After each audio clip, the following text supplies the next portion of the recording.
Иногда, мои братья, так бывает. Когда мы путешествуем, встречаемся с друзьями, ходим, болтаем или даже среди нас. Давайте будем честны. Вы можете заметить, что большую часть времени мы говорим, как правило, о довольно скучных вещах. И чтобы как-то растормошить обстановку, братья начинают развлекаться по полной. Особенно здесь, в этой мечети. Как правило, мы говорим пылко, отрываясь по полной. «Брат, включи фильм, поставь кино, давай постебемся, давай поугараем».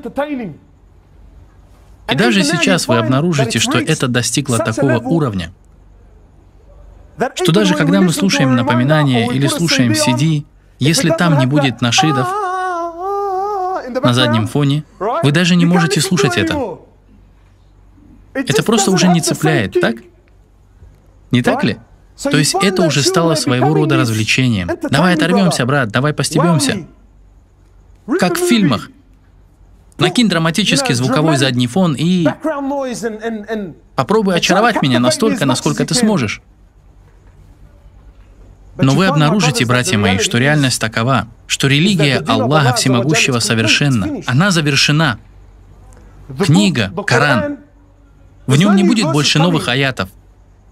Не будет больше нового издания. Не будет ни Старого Завета, ни Нового Завета. Это Коран, он совершенен. Аллах Всемогущий говорит: «Сегодня мы завершили для вас вашу религию. На каждую ситуацию, какая бы проблема ни была, какая бы трудность ни постигла вас в жизни, все, в чем вы нуждаетесь, вы смотрите в религию Аллаха и находите ответ на это в ней». Итак, книга Аллаха Всемогущего завершена. Она не нуждается ни в добавлении, ни в убавлении. Все, что вам нужно для спасения, все, что вам нужно для усилия, все, что вам нужно для перемен, мои братья, это там, это в книге Аллаха. И хадисы пророка, мир ему и благословения, тоже истина. Не будет больше новых хадисов. Не произойдут какие-то события, и пророк, мир ему и благословения, не придет с новыми хадисами. Все хадисы общеизвестны.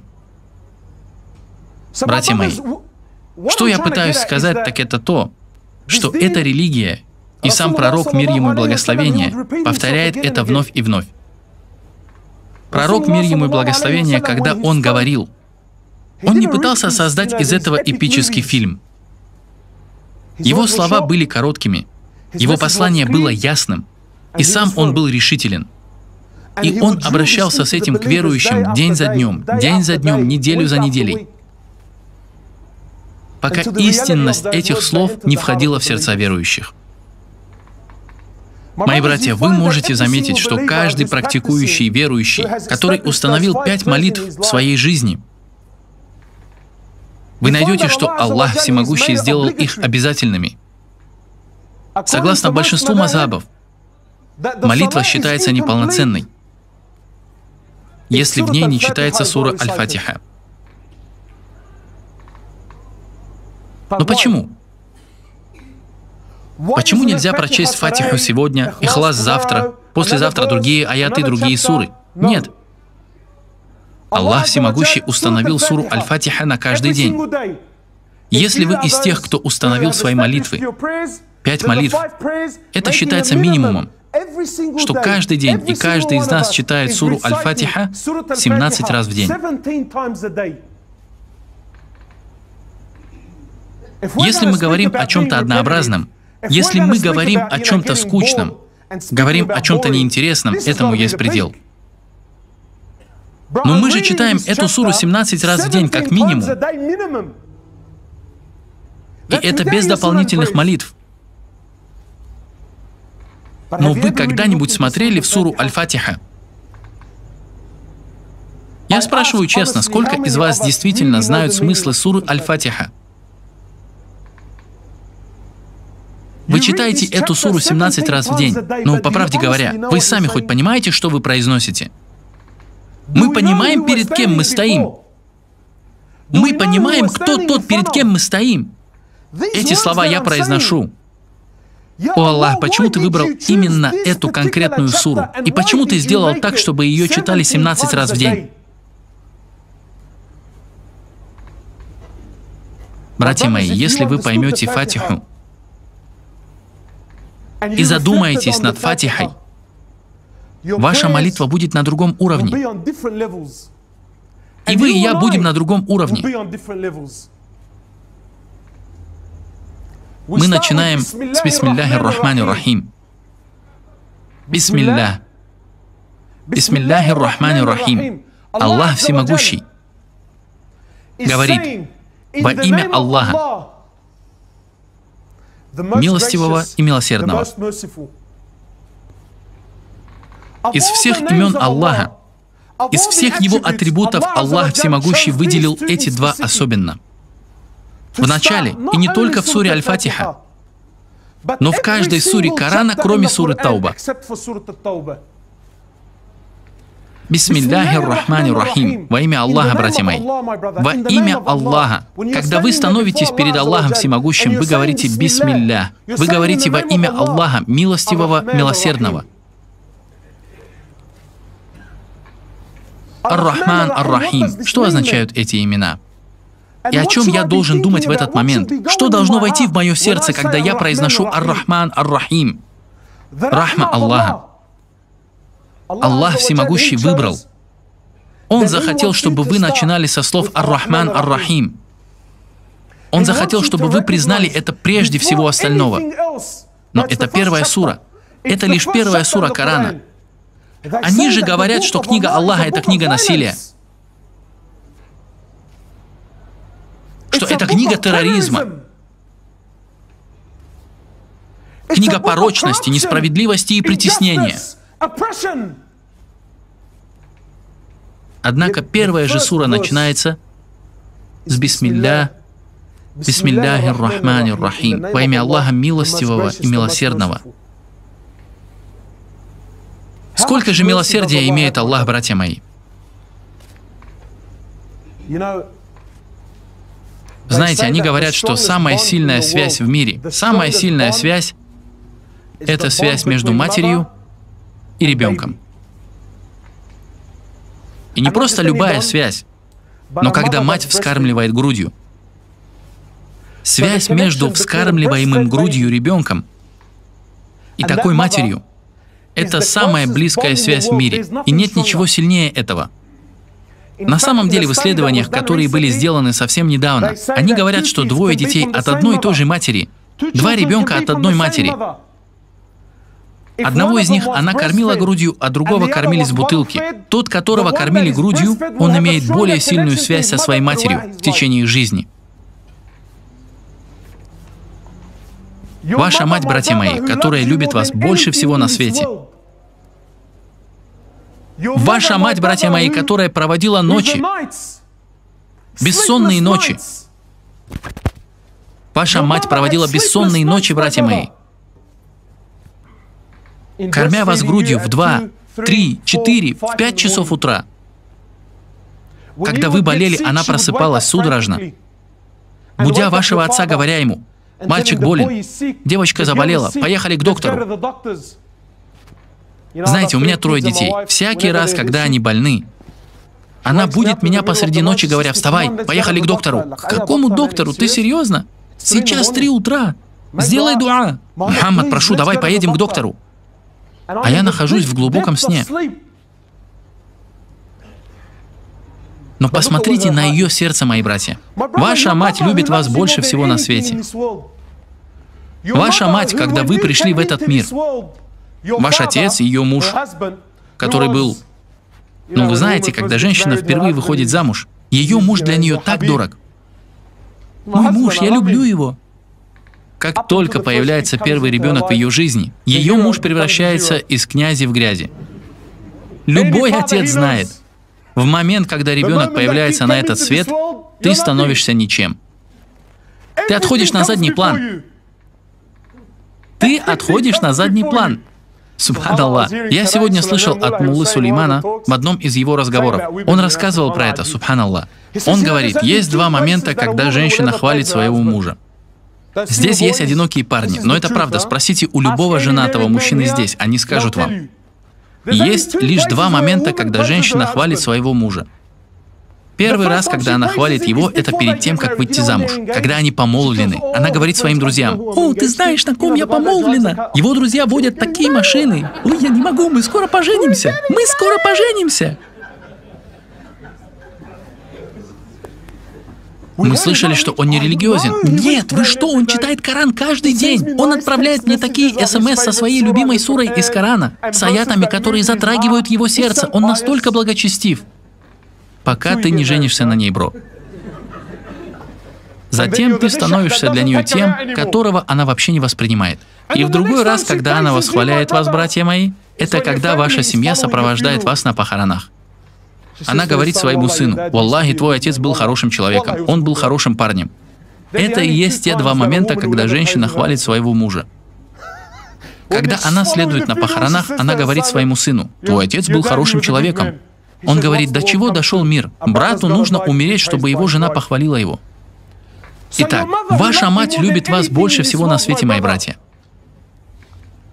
Но если ты будешь давить на больные места своей матери, она отречется от тебя, мужик. Она откажется от тебя. Ваш отец, который с честью и гордостью говорил: «Маша Аллах, это мой сын», тот, который держал тебя на руках, носил на своих плечах и хотел, чтобы мир увидел его сына, если вы будете вести себя неподобающе со своим стариком, он отречется от тебя. Сколько братьев мы знаем, которых выкинули из дома? Ваши лучшие друзья, мои братья, ваши лучшие друзья, парни, с которыми вы выросли, когда вы были молоды, мой кореш, мой приятель, мой закадычный друг, мой брат по клетке, мы проводили время в тюрьме с этими парнями, он был моим братом по клетке, я и он не разлей вода. Мы были вот такими, бро. Однако, если ты надавишь ему на больные места, брат мой, он отречется от тебя. Вы пашете на своего начальника 20-30 лет, но даже ваш начальник, имеющий распорядок на работе, скажет: если ты нарушишь этот распорядок, можешь уходить, ты уволен. Но лишь один Аллах Всемогущий говорит: делай все, что ты пожелаешь, раб мой. Но если ты придешь ко мне с покаянием, я прощу тебя. Он говорит: мой раб, если ты придешь ко мне, и твои грехи достигнут небес, не поклоняясь наряду со мной ничему иному, то я приду к тебе с милостью, которая покроет все это. Он говорит: делай все, что ты пожелаешь, до тех пор, пока ты не будешь предавать мне сотоварищей, ты найдешь меня всегда прощающим. Он говорит: я айбади. Аллах взывает: о мои рабы, те, которые излишествовали во вред самим себе. Никогда не отчаивайтесь в милости вашего Господа. Это Аллах, это Ар-Рахман Ар-Рахим. Это Ар-Рахман Ар-Рахим. Он говорит: делай все, что пожелаешь, до тех пор, пока ты не будешь предавать мне сотоварищей. Я всегда буду прощать. Он говорит: пусть твои грехи достигнут небес, но до тех пор, пока ты не будешь предавать мне сотоварищей и будешь каяться, он говорит, то я приду к тебе с милостью, покрывающей их. Это Аллах. Он говорит: о мой раб, делай все, что пожелаешь. Все, что пожелаешь. Аллах Всемогущий, тот, кто между омовениями прощает вам ваши грехи. Тот, кто между молитвами прощает вам ваши грехи. Тот, кто между пятничными молитвами прощает вам ваши грехи. Тот, кто между рамаданами прощает вам ваши грехи. Тот, кто между хаджами и не только прощает вам ваши грехи. Пророк, да благословит его Аллах и приветствует, сказал: вы вернетесь в тот день, как будто ваша мать вновь родила вас. На самом деле, в этом деле есть благо, потому что, когда вы рождаетесь, у вас нет благих дел. Аллах сотрет ваши плохие дела. Аллах сотрет ваши грехи и сохранит ваши дела.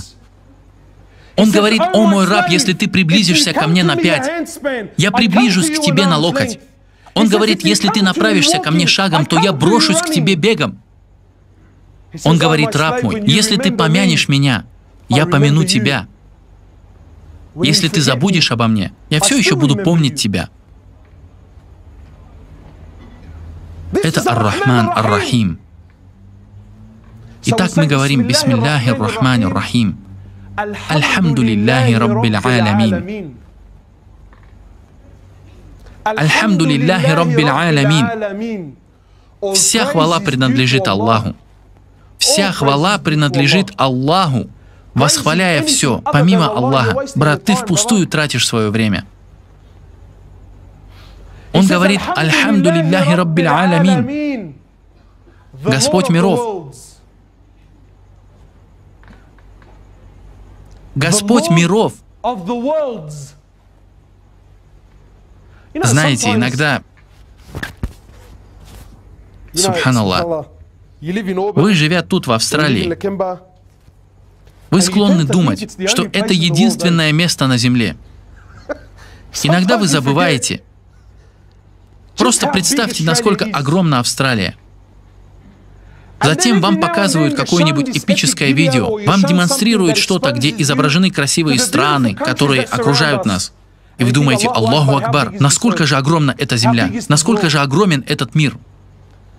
Но Аллах Всемогущий сказал: «Альхамду лилляхи раббиль алямин», Господь миров. Что Он имел в виду?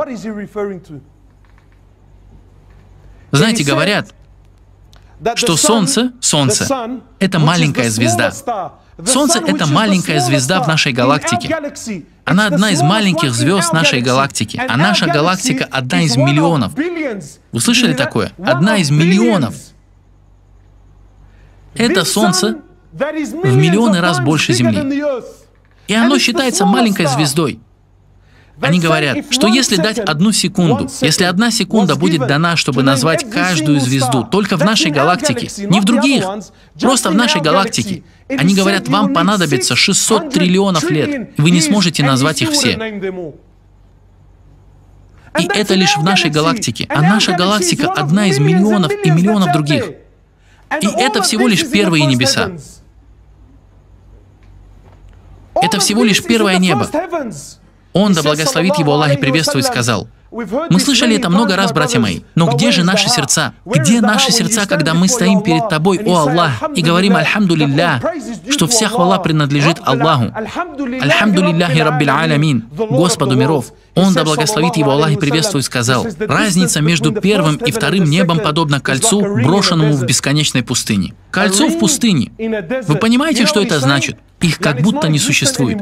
Вы видели когда-нибудь кольцо в пустыне? Если мы возьмем за основу изображение с высоты птичьего полета, разве вы увидите кольцо? Вы действительно думаете, что увидите кольцо? Он, да благословит его Аллах и приветствует, сказал: «Расстояние между первыми небесами и вторыми — это расстояние, равное в 500 лет». Он говорит, между вторыми и третьими — это расстояние, равное в 500 лет. Между третьими и четвертыми — это расстояние, равное в 500 лет. Между четвертыми и пятыми — это расстояние, равное в 500 лет. Между пятыми и шестыми — это расстояние, равное в 500 лет. Между шестыми и седьмыми — это расстояние, равное в 500 лет. Он сказал, между шестыми и седьмыми — это расстояние, равное в 500 лет. А затем над седьмыми небесами океан. А над седьмыми небесами океан. И расстояние между ним и ими равно расстоянию в 500 лет.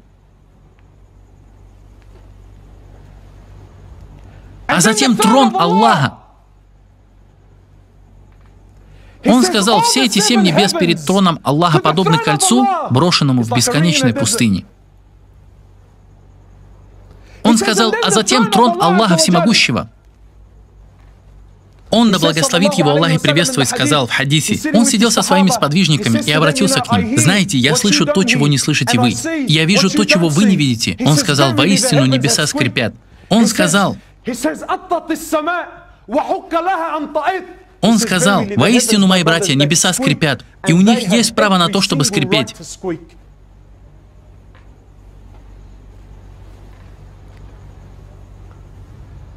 Он сказал, причина в том, что на небесах нет места в 4 пальца, чтобы на нем не было ангела, поклоняющегося Аллаху. Он, да благословит его Аллах и приветствует, сказал, что над Каабой есть дом. Там над Каабой есть дом. Он в небесах. Он сказал, что каждый день 70 тысяч ангелов заходят в него, чтобы совершить обход, и уже никогда не возвращаются в него. Каждый день новая группа, свежая группа из 70 тысяч ангелов заходят туда, и они никогда не возвращаются в него. Аллах есть Раббиль алямин. Он Господь миров. А где мы, мужик? Где мы? Где мы вообще? Братья ходят по улицам, точат зуб на других, возомнив себя блатными. Что-то не так, братан? Он набил себе татуху на шее, и теперь я должен уважать его? Он побывал в спортзале пару недель. А? Возглавил пару раз общую зарядку. Напялил на себя футболку, натянул на себя футболку сына, и теперь из-за того, что его грудь и его плечи выпирают из нее, я должен уважать его? Он теперь кто-то? Он кто-то, потому что его предплечья больше твоих? Или, возможно, потому что его тачка стоит 60 или 70 тысяч зеленых? Я зависаю, братуха. Ты чё пялишься, бро? Да кто ты такой, мужик? Ты откуда вообще, братан? Да где ты, собственно говоря, был 100 лет назад? Тебя вообще не было. Аллах говорит, ты даже не существовал, бро. Ты даже не существовал. Тебя даже не было. А ты ходишь тут, возомнил себя кем-то. Все, с чего ты начался, брат, это капля семени. Если бы она упала на пол, братья, я бы даже не поднял ее, даже если бы мне заплатили. А мы возомнили себя кем-то. Был благочестивый человек, который сидел. Субханаллах. Шейхуль Ислам ибн Таймия сказал, и это удивительно. Как тот, кто прошел через отверстие для мочи дважды, как в его сердце может быть гордость? Ты забыл, откуда ты, братан? Ты забыл? Был благочестивый человек, который сидел. И все посещали его, уважали его, маша Аллах. И мимо проходил простой, обычный человек, который вообще не признавал существование кого-либо в округе. И этот человек немного обиделся. Он был благочестивым, но все вокруг отдают мне дань уважения, а этот парень, который является никем, и он не выглядит как кто-то. Он никто, проходит мимо и даже не признает моего существования. Он встал, подошел к этому человеку. Он сказал ему, ты знаешь, кто я? Он ответил, да, я знаю, кто ты. Он сказал ему, на самом деле я даже знаю тебя лучше, чем ты себя.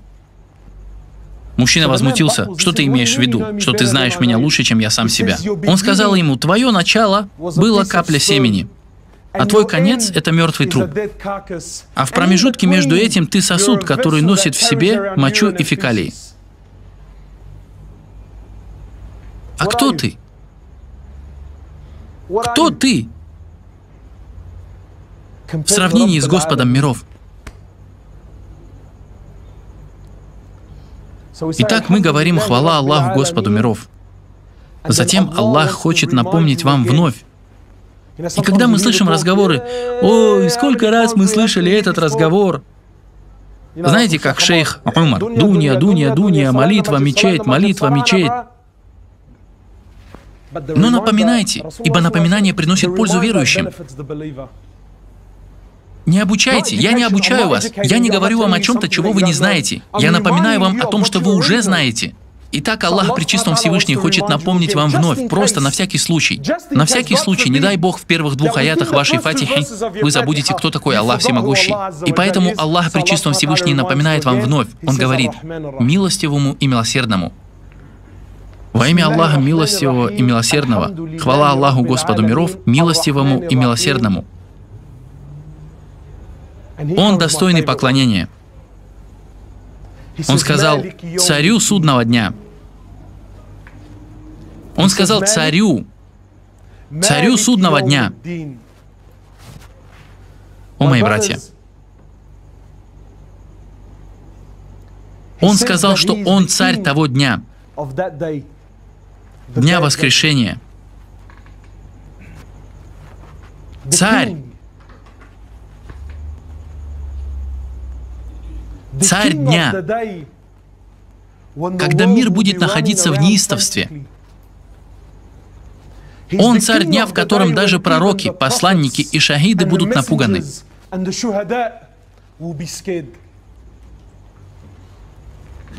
Он царь. Он владыка того дня, мои братья, когда каждой живой вещи придет конец.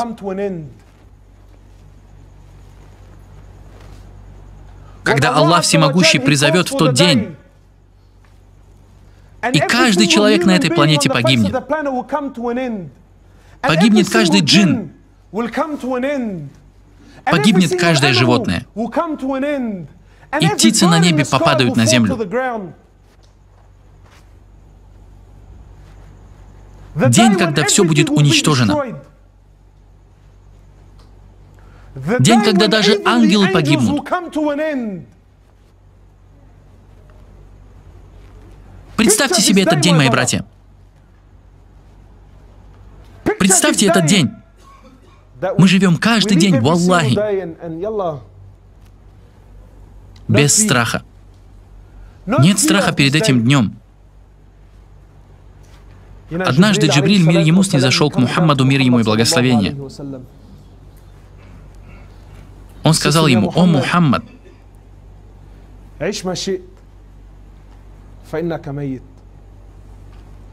знаете, я постоянно думаю и размышляю над этим. Джибриль, один из избранных ангелов, он беседует с одним из избранных пророков. И он обращается к нему: «О Мухаммад, мир ему и благословение». Он сказал ему: «О пророк Аллаха, живи сколько хочешь. Воистину ты умрешь. Придет день, когда тебе придется умереть». Он сказал ему: «О пророк Аллаха, люби кого хочешь. Люби, иди, влюбляйся полностью, держись за этого человека, цепляйся за него». Он сказал ему: «Но воистину придет день, когда вы расстанетесь». Он сказал ему: «О пророк Аллаха, делай что хочешь». И это касается нас, мои братья. Мы делаем все, что мы хотим. Мы, живя в этой дуньи, бегаем за всякой мерзостью. Мы бегаем за грязью. Только Бог может судить меня, братуха. Набил себе татуху на спине: «Только Бог может судить меня». Ты сам до этого додумался или тебе кто-то помог в этом, бро? Он говорит: «Только Бог может судить меня». Да, ты прав, брат. Только Бог может судить. Джибриль сказал Мухаммаду, мир ему и благословение. Он сказал ему: «Делай все, что хочешь. Иди, делай все, что душе угодно. Но придет день, где за каждое твое действие ты будешь нести ответственность и отчет. День, мои братья, где каждой вещи придет конец. И все будет уничтожено. Каждое правительство рухнет. Каждый правитель падет. Каждая нация погибнет. Каждый человек умрет. Каждое животное погибнет. Даже ангелы умрут. А затем Всевышний призовет. Аллах Всемогущий призовет: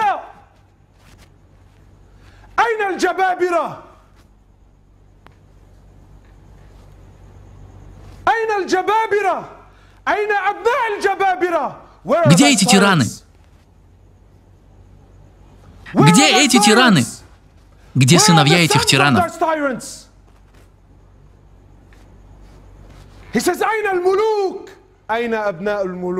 Он скажет: где короли? Где сыновья этих королей?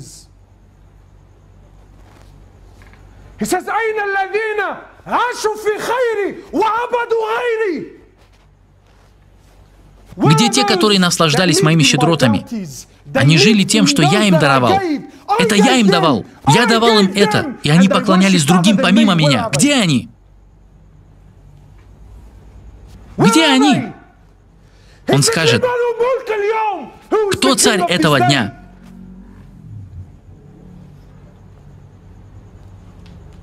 Он скажет: кто царь этого дня? Аллах Всемогущий, царь этого дня, братья мои. Итак, когда мы говорим царю судного дня, вникните в то, что вы говорите, братья мои. Аллах Всемогущий царь. Аллах царь всех царей.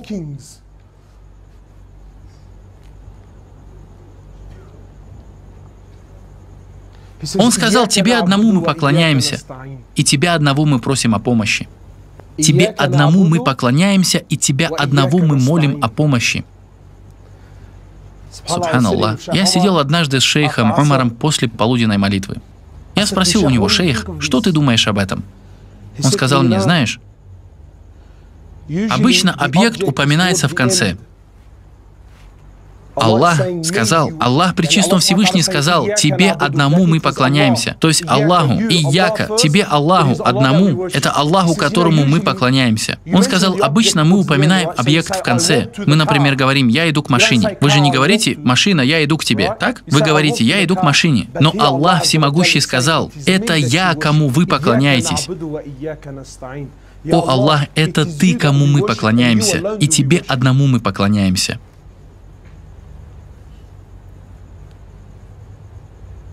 Это Аллах, кому мы поклоняемся, братья мои.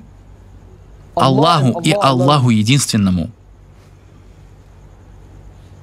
Знаете, иногда говорят: то, чему вы поклоняетесь, это делает вас рабом этого. И вот почему верующего, кто истинно поклоняется Аллаху, как его называют? Рабом Аллаха. Но, братья мои, сколько из нас являются истинными рабами Аллаха? Однажды я сказал брату: это то, чему ты поклоняешься. Мне кажется, этот брат был из какого-то отдела по спецоперациям, и Аллах знает лучше. Он такой говорит мне: ты что имеешь в виду? Разве мы все не поклоняемся Аллаху? Я сказал ему: брат, мы все говорим, что мы поклоняемся Аллаху. Но посмотри на себя, посмотри на то, чьим рабом ты являешься. Это и будет тем, кому ты в самом деле поклоняешься. Вы слышали такое понятие: он раб доллара? Слышали такое? Он раб доллара. Почему? Потому что он порабощенным. Все, он нуждается в нем, брат. Он нуждается в нем. Он нуждается в нем каждую минуту дня. Он нуждается в нем при каждом решении. Он нуждается в нем. Сколько братьев сейчас женаты? Они женаты. И их жены овладели ими.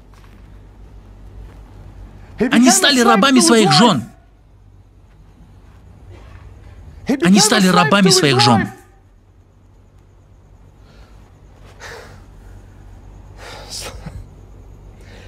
Мы однажды отправились в поездку на 2 дня. На 2 дня!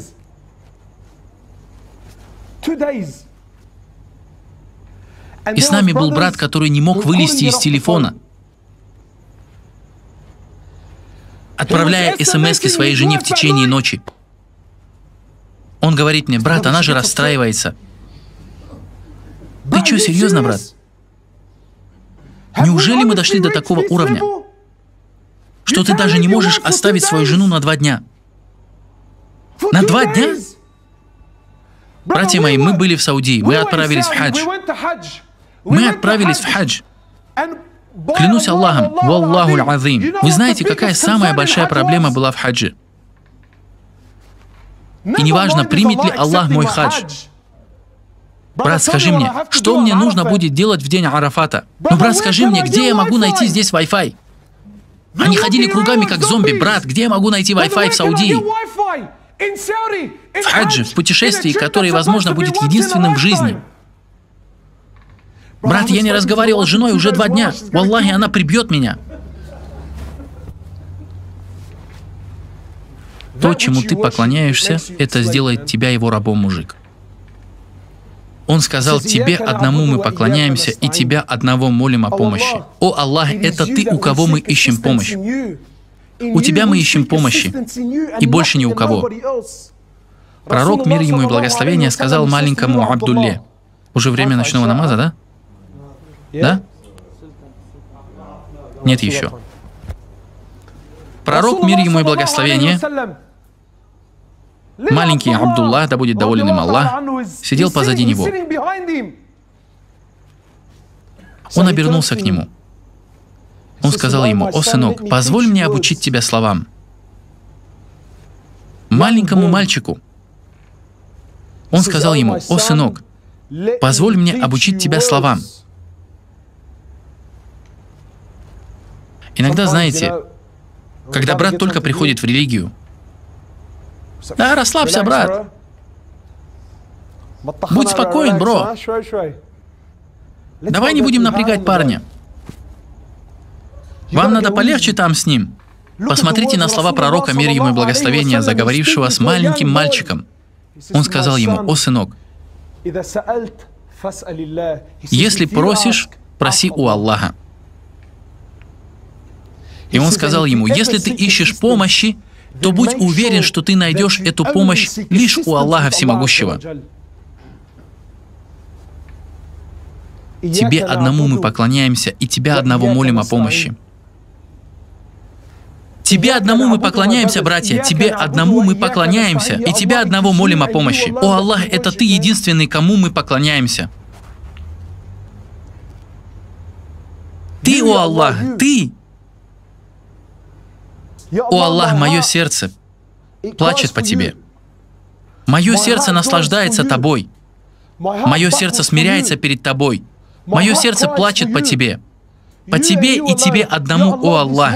Если весь этот мир соберется вместе, чтобы навредить мне, они не смогут, о Аллах, кроме как с Твоего позволения. О Аллах, если весь этот мир объединится, чтобы принести мне пользу, о Аллах, они не смогут принести мне пользы, пока Ты не позволишь им, о Аллах. Тебе одному мы поклоняемся, и Тебя одного молим о помощи. А затем он сказал: «Веди нас прямым путем». Веди нас. Что говорится в суре Аль-Фатиха? Это дуа. На самом деле, все в ней это дуа. И говорится, что это самая лучшая дуа, которую вы можете совершить. Когда мы были на Арафате, знаете, это очень особенный день. Арафат — это удивительный день. И все братья после того, как вышли из Wi-Fi, они очень хотели совершить дуа. Но многие из нас, включая меня, не знали арабского и не были очень поэтичными. Мы начали обдумывать, какое бы такое прекрасное дуа было бы лучше прочесть, чтобы оно звучало и все в таком роде. Братья начали суетиться, бегать вокруг. Что сказать, как сказать, что сказать, как сказать, что прочесть. Братья, если все, что вы умеете, если единственное дуа, что вы знаете, это сура Аль-Фатиха, клянусь Аллахом, этого будет достаточно.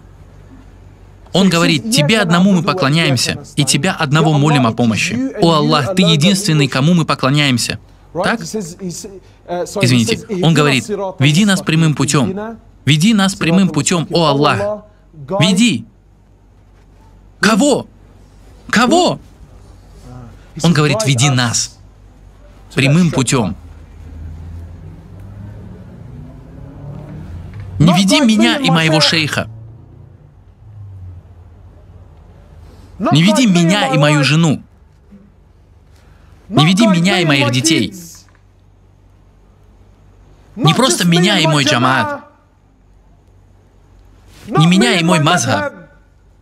О Аллах, веди умму Мухаммада, мир ему и благословение.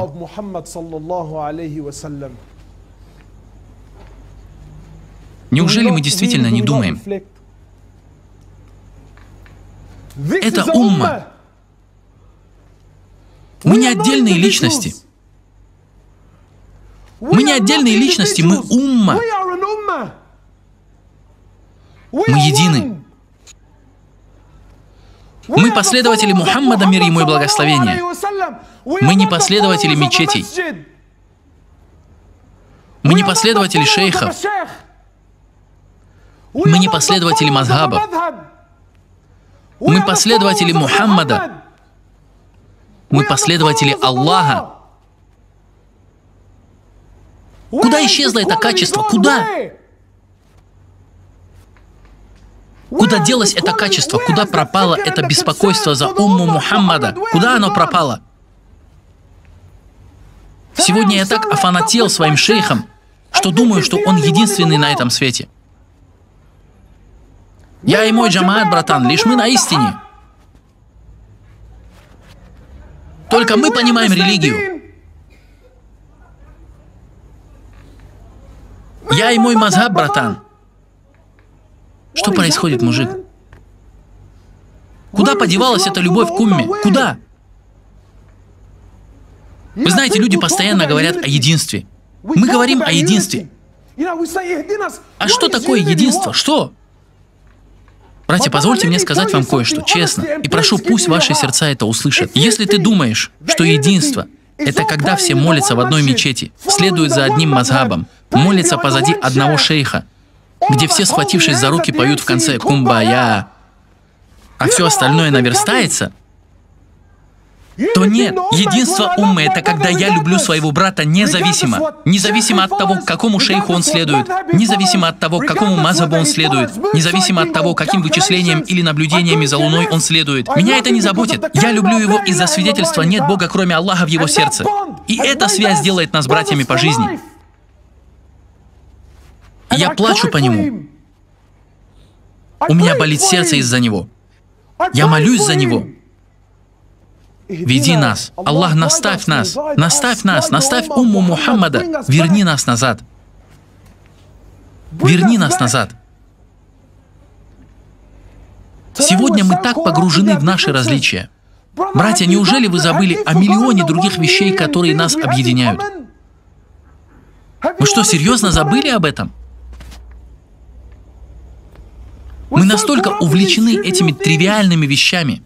Знаете, Абу Бакр и Умар, да будет доволен ими Аллах, лучшие друзья пророка, лучшие, номер 2 в исламе. Так? Они почти по каждому вопросу имели различия во мнениях. И мы сейчас не говорим, знаешь, в какой бы цвет нам покрасить мечеть, в красный или белый. Мы не говорим сейчас, скажи, каково твое мнение на этот счет. Мы говорим сейчас о вещах, как небо и земля. После битвы Бадр у них оказались военнопленные, и пророк не знал, как с ними поступить. Итак, он позвал своих сподвижников. Он спросил, как мы с ними поступим.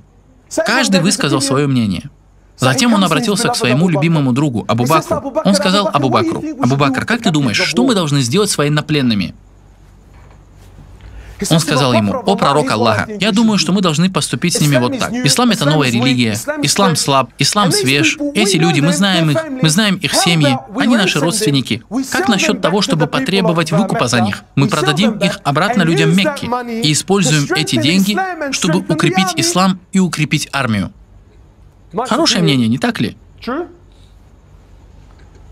Он посмотрел на Умара, да будет доволен им Аллах, и спросил: «О, Умар, как ты думаешь?» Он сказал: «О пророк Аллаха, отдай родственника Али, и отдай родственника Умара Умару, и позволь Али и Умару отрубить головы их родственников своими собственными руками.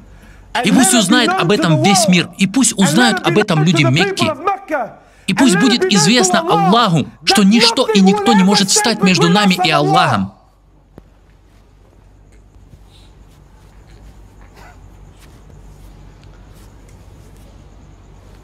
Вот эти мнения. Пророк, мир ему и благословение, склонился к мнению Абу Бакра. На следующий день Умар, да будет доволен им Аллах, пошел повидать своего возлюбленного, и он нашел Абу Бакра и пророка, мир ему и благословение, плачущими. Он спросил их: «Что случилось? Почему вы плачете? Скажите мне, чтобы я плакал вместе с вами». Пророк сказал Умару, да будет доволен им Аллах: «Мы ошиблись. И Аллах принял твое мнение». Он сказал: «Аллах не спаслал аят Корана, где принял твое мнение, о Умар». Что же он сделал? «Я же говорил тебе, что мы на истине». Это то, что он сделал. Он начал плакать. Он начал плакать. Братья мои, нас миллиард. Нас 1,6 или 1,7 миллиардов. И у каждого из нас есть свое мнение. Мы все имеем мнение. Но мы одна умма, которая следует за одним пророком, которая имеет одну Киблу, которая читает один Коран, которая поклоняется одному Аллаху. Нет Бога, кроме Аллаха.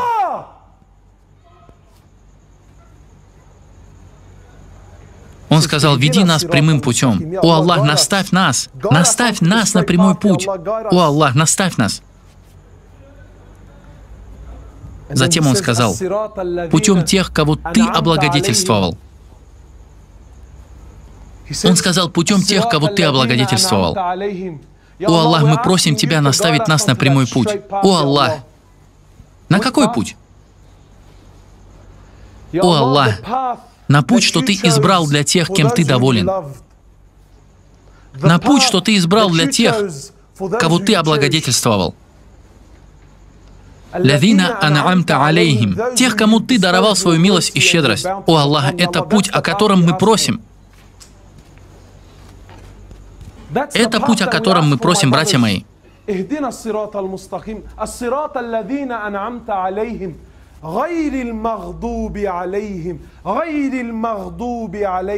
О Аллах, веди нас прямым путем. Не путем, о Аллах, не веди путем тех, на кого пал гнев, и не заблудших, о Аллах. О Аллах, мы не хотим этот путь. О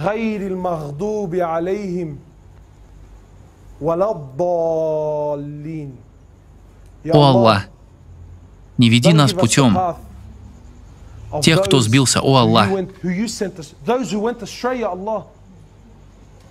Не веди нас путем тех, кто сбился, о Аллах. Это Фатиха, братья мои. Мы говорим аминь. Мы говорим аминь. Так, братья мои, когда мы говорим, сделай нам напоминание, что может быть лучшим напоминанием, чем книга Аллаха Всемогущего? Вы знаете, мы же до сих пор ходим к своим шейхам,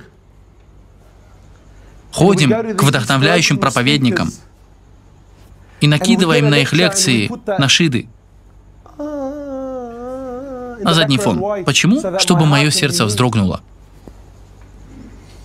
Но те, кто были до нас, они просто открывали книгу Аллаха и плакали ночами, мужик. Вы хотите вдохновиться речью, братья мои? Читайте книгу Аллаха. Вы хотите эмоциональную речь, братья мои? Тогда читайте книгу Аллаха.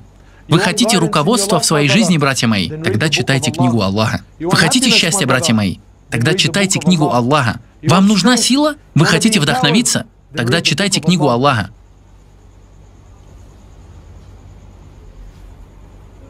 Итак, братья мои, не говорите «мне скучно». Не говорите «выдай что-нибудь необычное». Напротив, просите Аллаха смягчить ваши сердца. Просите Аллаха дать вам понимание не только суры Аль-Фатиха, но и всего Корана, всем сердцем. Мы готовы сделать это, иншаллах? Иншаллах.